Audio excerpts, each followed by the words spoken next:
Good morning, everybody. Welcome to today's Reading the Red here in New Cross in London. And it is a glorious sunny morning here in London.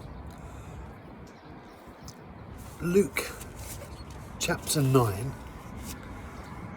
and verse 48. And he said to them, Jesus, whoever receives this child in my name receives me, and whoever receives me receives him who sent me. For the one who is least among all of you, this is the one who is great. Whoever receives me. There was an argument that started with the disciples as to who was going to be the greatest amongst them. And Jesus intervenes in the argument, brings it to a conclusion very quickly and declares, look, if you want to be great, then you need to be least. That's the point of his argument. And so he puts forward a child as an example, and he represents a child in all of their innocence and simplicity.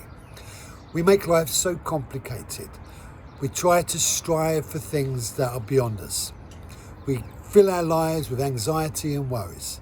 But Jesus is saying, don't get caught up in that whole realm of trying to be the most important, because it isn't worth it. That's not what we were made for. And when we look at the roots and the reality of humanity and God's purposes in making humanity, he made us out of love because of love. There was a desire within God to have fellowship with what he created. And it's the intimacy and the friendship and the fellowship that we can have with one another that really is ultimately the beautiful thing to pursue in life. And you can have all your wealth and you can have all your accolade and you can have all your stuff, but at the end of it, none of it means anything, because ultimately we were made as human beings to be in relationship. Now that's a difficult thing, especially in a place like London. People are so different, the diversity, there's such fear and intimidation. There's such hostility because people are driven by all these uncertainties. And we live in a world where it too is broken and we can't find any sense of rest.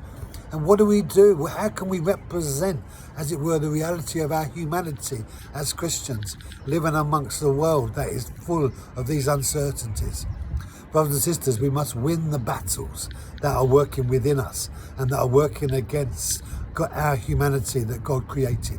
And we must get back to that place of simplicity and innocence, just like the child that Jesus presented before the disciples to demonstrate the point of an argument being pointless. Brothers and sisters, we need to reconnect to ourselves.